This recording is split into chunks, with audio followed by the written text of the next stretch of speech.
போஜராஜன் சிம்மாசனத்தில் ஏற முயன்றபோது முதல் படியின் பாதுகாவலரான வினோத ரஞ்சிதப் பதுமை தடுத்து நிறுத்தி கூறத் தொடங்கிய கதை. வினோத ரஞ்சிதப் பதுமை சொன்ன விக்ரமாதித்தனின் தந்தை கதை. நந்திபுரத்தில் வாழ்ந்த சந்திரவர்ணன் எனும் பிராமணன் சகல கலைகளையும் கற்றும் திருப்தியடையாமல் மேல்நிலை கல்விக்காக பயணம் மேற்கொண்டான். அவன் ஒரு பெரிய ஏரிக்கரையை அடைந்தபோது அங்கே ஒரு அதிசயம் நிகழ்ந்தது. அந்த ஏரிக்கரையில் ஒரு பிராமணன் அக்னி வளர்த்து தவம் செய்து கொண்டிருந்தார். அவர் ஒவ்வொரு முறை அக்னியில் விழும்போதும் ஒரு தெய்வீக வடிவம் பெற்று வெளியே வருவார். இதைக் கண்ட சந்திரவர்ணன் அந்த வித்தையை தானும் கற்க விரும்பினான். அந்த முனிவரிடம் சீடனாக சேர்ந்து கடுமையான உழைப்பிற்குப் பின் அந்த ரகசியத்தை கற்றுக்கொண்டான். சந்திரவர்ணன் தனது பயணத்தில் 4 வெவ்வேறு குலங்களைச் சேர்ந்த பெண்களை திருமணம் செய்து கொண்டான். பிராமணப் பெண்ணின் மகன் வரருசி.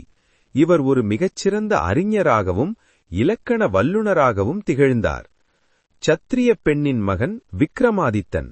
இவர் உஜ்ஜயினியின் புகழ்பெற்ற பேரரசராகவும் நீதிமானாகவும் திகழ்ந்தார். வைசிய பெண்ணின் மகன் பட்டி. இவர் விக்ரமாதித்தனின் அமைச்சராகவும் அவருக்கு வலதுகரமாகவும் இருந்து உதவினார். சூத்திர பெண்ணின் மகன் பர்த்ருஹரி. சில கதைகளில் இவர் மூத்த மகனாகவும் துறவரம் பூண்டு நீதி சதகம் போன்ற நூல்களை எழுதியவராகவும் கூறப்படுகிறார். சந்திரவர்ணனுக்குப் பிறகு விக்ரமாதித்தன் தனது அண்ணன் பர்த்ருஹரியிடமிருந்து ஆட்சியை பொறுப்பேற்றார்.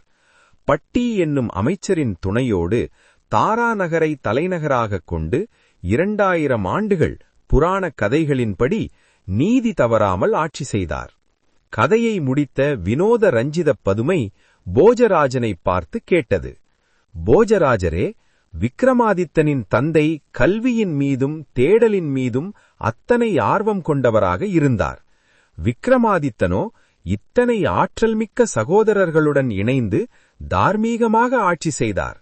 இத்தகைய பூர்வீக பெருமையும் தகுதியும் உமக்கு இருக்கிறதா? இருந்தால் மட்டும் இந்த சிம்மாசனத்தில் ஏறு. இதை சொன்னவுடன் அந்த பதுமை மீண்டும் சிலையாக மாறியது.